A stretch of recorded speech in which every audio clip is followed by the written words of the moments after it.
বন্ধু বান্ধৱীসকল নমস্কাৰ। আজি মই আপোনালোকলৈ অন্য এটি ভিডিঅ'লৈ স্বাগতম জনাইছোঁ। ভিডিঅ'টি হৈছে আমাৰ নিজ মানকটা কন্যা গাঁৱৰ স্বৰ্ণদল তথা সাহিত্য বা অধিৱেশনলৈ আহিলোঁ আৰু অধিৱেশনত আপোনালোকৰ অধিৱেশনৰ পৰিৱেশটো অকণমান দেখাবলৈ চেষ্টা কৰিম আৰু মই এতিয়া দেখাই আছোঁ বাৰু আপোনালোকে চাব আৰু আপোনালোকে ভিডিঅ'টি সম্পূৰ্ণকৈ চাব বুলি মই আশা কৰিছোঁ।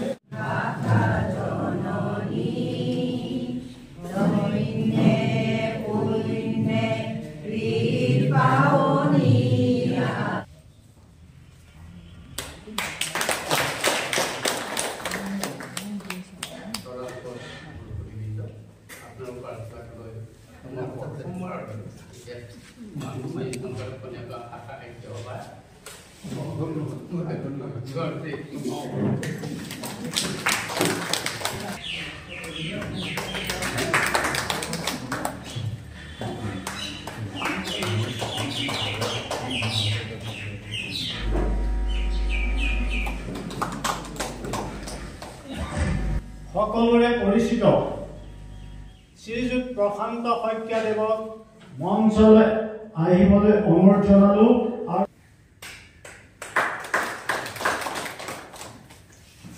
আজিৰ মূল সভাৰ উদ্বোধক চৰকাৰ সকলোৰে পৰিচিত ৰাষ্ট্ৰীয় পুৰস্কাৰপ্ৰাপ্ত কীৰ্তি শিক্ষক শ্ৰীযুত গণেশ্বৰ শইকীয়া ছাৰক মঞ্চলৈ আমন্ত্ৰণ জনালো।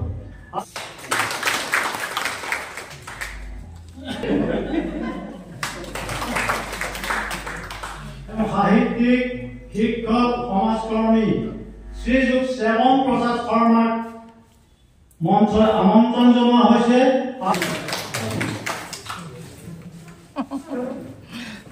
কুসুম সোণোৱাল শইকীয়াক মঞ্চলৈ আমন্ত্ৰণ জনোৱা হৈছে আৰু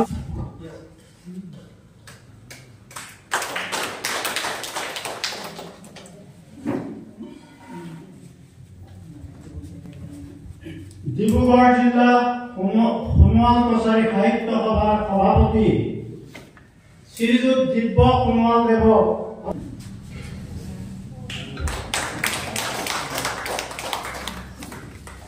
আমাৰ অতি আদৰ নবীন চন্দ্ৰ শৰ্মাদেৱৰ মঞ্চলৈ আমন্ত্ৰণ জনোৱা হৈছে আৰু তেখেতক আদৰণি জনাবৰ কাৰণে মই নিৰঞ্জন বৰুৱাক অনুৰোধ জনালো।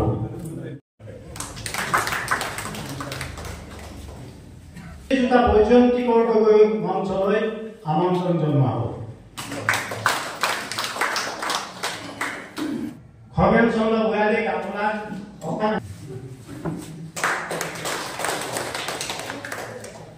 সভাপতিৰ হাতত অৰ্পণ কৰে। আমি তেখেতৰ কাৰ্যকলাপ অনুসৰণ হ'ব। তেখেত হৈছে আমাৰ কবি শ্ৰীযুত গৌৰী শইকীয়াৰ বাইদেউ। এগৰাকী ৰাজ্যিক পুৰস্কাৰপ্ৰাপ্ত কীৰ্তি শিক্ষক, সাহিত্য বঁটা প্ৰাপক, কাব্যশ্ৰী উপাধি প্ৰাপ্য তথা অসম চৰকাৰৰ সাহিত্যিক পেঞ্চনাৰ কবি শ্ৰীযুত গৌৰী শইকীয়া। গতিকে এই বাইদেউক আমি থলীতে তেখেতক এখন গামোচাই আদৰণি জনাইছোঁ। গতিকে আমি আদৰণি অনুষ্ঠান অনুভৱ কৰি সকলোকে মই নমস্কাৰ জনালোঁ আৰু আপোনালোকক মইতো সদায় কওঁ আপোন মানুহ, গতিকে এই আপোন মানুহখিনিক মই আজি প্ৰণাম জনাইছোঁ। গতিকে আজি মুকলি সভাখন আৰম্ভ কৰোঁ, খুব বেছি দেৰি নকৰোঁ। এতিয়া মই কাৰ্যসূচীখন গাই দিছোঁ থ্ৰুতে, ইয়াত সংশোধন কৰিব লাগে বুলি মই অনুভৱ নকৰোঁ। এয়া হৈছে অসম সাহিত্য সভাৰ আৰম্ভণি গীত আদৰণীয় বিশিষ্ট শিক্ষক গৌৰী শইকীয়া বাইদেউ। এই গীতত আমাৰ সম্পূৰ্ণ হৈ গৈছে। সভাপতি আসন গ্ৰহণ, এইটো হ'ল বিশিষ্ট ব্যক্তি আসন গ্ৰহণ হৈ গৈছে। যিগৰাকী অপাৰ কৰুণাৰ বলত আমাৰ ৰামসিং সোণোৱাল সমন্বয় ক্ষেত্ৰৰ এই পবিত্ৰ প্ৰেক্ষাগৃহত আমি সদৌতি সমবেত হ'বলৈ সক্ষম হৈছোঁ। হওক এই পৰম মংগলময় শ্ৰীচৰণত মই সশ্ৰদ্ধ প্ৰণাম নিবেদন কৰিছোঁ। চিৰ চেনেহী মোৰ ভাষা জননী অসম সাহিত্য সভাৰ অন্যতম সক্ৰিয় আৰু এক গতিশীল ভাষা সাহিত্য সভা। ইতিমধ্যে 2024 চনত এই শাখায় স্বৰ্ণদল শাখাৰ স্বীকৃতি লাভ কৰিছে। গতিকে নিজ মানকটা খনিয়াগাঁও স্বৰ্ণদল শাখা সাহিত্য সভাৰ আজি 33 সংখ্যক অধিৱেশনৰ মুকলি সভা সাহিত্য সভাৰ নিয়ম অনুযায়ী নতুন সভাপতিয়ে অধিৱেশনৰ মুকলি সভাৰ সভাপতিত্ব কৰিব লাগে। আমি আদৰ সম্ভাষণ জনাইছোঁ আৰু তেখেতক মই সম্বোধন কৰিছোঁ আজি সভাৰ সভাপতি হিচাপে। আৰু মঞ্চত উপবিষ্ট আমাৰ সভাপতি তেখেত হৈছে এবাৰ সন্মানদেৱ দিব্য সন্মানদেৱ। তাৰপিছতে আজি সভাৰ মুখ্য অতিথি বাকীখিনি যিখিনি বিশেষণ আছে সেই ইতিমধ্যে লগোৱা হৈছে, মই দুবাৰিব খোজা নাই। তাৰপিছত মোৰ জ্যেষ্ঠ প্ৰতিনিধি শ্ৰীযুত আৰু ভাতৃত্ববোধৰ ভাৱাদৰ্শৰে ইয়াত বসবাস কৰা কনিয়াম গাঁওবাসী ৰাইজৰ হৈ আপোনাৰ পদমুখীলৈকে সাদৰ সম্ভাষণ জনাইছোঁ, অভিনন্দন জনাইছোঁ। আৰু কনিয়া গাঁও শাখা সাহিত্য সভাৰ গঠিত হোৱা কালৰ পৰা নিজস্ব গতিৰে বহু ঘাট প্ৰতিঘাত সংঘাত সংগ্ৰাম উত্থান পতন ইত্যাদি স্বৰ্ণদল শাখা সাহিত্য সভা। ধন্যবাদ, নমস্কাৰ। আজি যিটো সন্মান আপোনালোকে এই অভাজনৰ প্ৰতি আগবঢ়াইছে, এই সন্মানটো আচলতে মোক অন্তৰাত্মাটো ভিতৰত এটা কম্পনৰ সৃষ্টি কৰিছে। এই কম্পনটো হৈছে সাহিত্যৰ প্ৰতি নিষ্ঠা থকা এখিনি অতিশয় শহীদ সন্মানীয় ব্যক্তিক সন্মুখত লৈ কথাখিনি ক'বলৈ বিচাৰিছোঁ।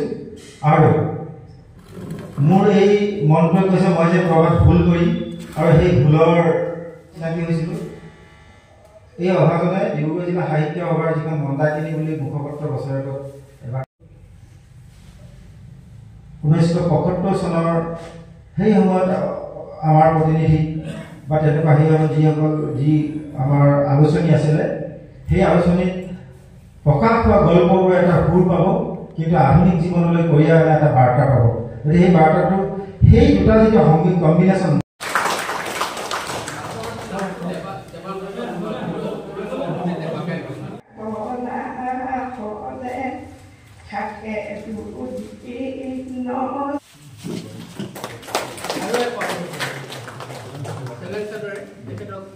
আদৰণি জনাব সহসম্পাদক মোহন কুমাৰ। আৰু আমি এখন অভিনন্দন, আন্তৰিক অভিনন্দন কণ্ঠেন্দ্ৰ শইকীয়া ছাৰক অনুৰোধ কৰিলোঁ।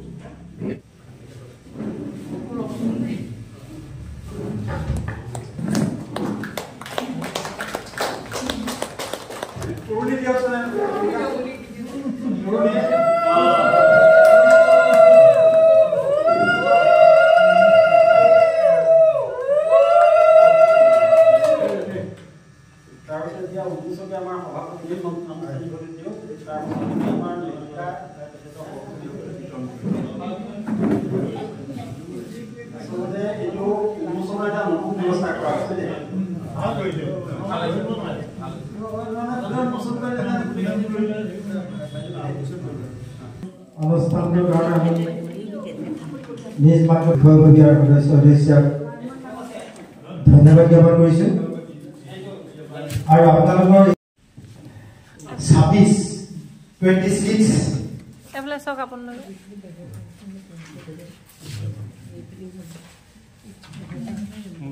আৰু এটা হৈছে 172 26 আৰু 175 এইকেইটা অসমীয়া কবিতাৰ সংকলন। আৰু এইখন তেখেতৰ ৫খন স্বৰচিত কবিতাৰ সংকলন। আৰু এই কবিতা পুথিখনৰ নাম হৈছে জীৱন নদী পাৰঘাট। জীৱন নদী পাৰঘাট। সকলো গল্প নেপাব, সেইটো হৈছে তেখেতৰ এটা বাৰ্তাবাহী গল্প, মেছেজ। তেখেতৰ গল্পত এটা মেছেজ থাকিবই, আৰু সেই মেছেজটো হৈছে আশাবাদৰ মেছেজ। আটাইতকৈ ডাঙৰ কথা, বেছিভাগ গল্পই এতিয়া আধুনিক যুগৰ গল্পবিলাক হৈছে পৰিস্থিতি পৰা। সফলতা কামনা কৰি সুন্দৰ কিতাপ আপোনালোকে আগবঢ়াই দিয়াৰ কাৰণে বাইদেউক আমি ধন্যবাদ জ্ঞাপন কৰিলোঁ। মানকটা নিজ মানকটা ধুনীয়াকৈ শাখাক এই সুযোগটো দিয়াৰ কাৰণে নিশ্চয় ধন্যবাদ জ্ঞাপন কৰিলোঁ। আৰু আমাৰ নিচিনা অভাজনক এনেকুৱা এখন গ্ৰন্থ, কাৰণ বাইদেউ আৰু ছাৰ মোৰ সদায় প্ৰিয় গ্ৰন্থকাৰ গল্প এই গ্ৰন্থ কৰিবলৈ পাই নিজকে মই সৌভাগ্যশালী বুলি ভাবিছোঁ। গতিকে এইখিনি কৈ মই এই গ্ৰন্থখন জীৱন নদী পাৰঘাট আপোনালোকক আগত আগবঢ়াই দি উন্মোচন কৰিবলৈ ঘোষণা কৰিলোঁ। আৰু এইখনৰ আমাৰ যিটো আপোনালোকৰ সমালোচনা, যুগাত্মক সমালোচনা আপোনালোকে আশা কৰিলোঁ।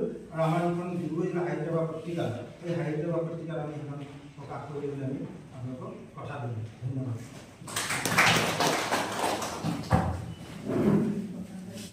শ্ৰদ্ধা জনাইছোঁ। মই বিশেষ বক্তব্য নাৰাখোঁ, যিহেতুকে আমাৰ সভাপতি ডাঙৰীয়াই কৈছে। মই আপোনালোকৰ কাষৰে অন্য এটা শাখাৰ এগৰাকী সভাপতি হিচাপে মোক যিহেতুকে নিমন্ত্ৰণ কৰিছে, গতিকে মই মোৰ দাঁতি কাষৰীয়া একেবাৰে আমি সীমামূৰীয়া, আমি মানকাটা শাখা সাহিত্য সভা আৰু এয়া নিজ মানকাটা শাখা সাহিত্য সভা, আমি একেলগেই কাম কৰি মিলিজুলি। গতিকে ভাবোঁ আজি আপোনালোকৰ প্ৰথম দিনটিত, যিটো দিনত আপোনালোকৰ আজি নতুন কাৰ্যভাৰ আপোনালোকে গ্ৰহণ কৰিছে, আজিৰ সভাত মই উপস্থিত থাকিব পাৰি নথৈ আনন্দিত হৈছোঁ। আৰু আপোনালোকক সকলোকে মই শুভেচ্ছা জ্ঞাপন কৰিছোঁ। আৰু গৰিজুকা বাইদেউ আপোনাৰ মই চমুকৈ লিখিছোঁ, পচুৱাই উৰুৱাই পচুৱাই সৰুৱাই সৰাপাতৰ বিননিক আওকাণ কৰি কুঁহিপাতৰ সৰকাল হাঁহি দি হেঁপাহতে ৰজনজন ফাগুনেও জানে বহাগেও জানে।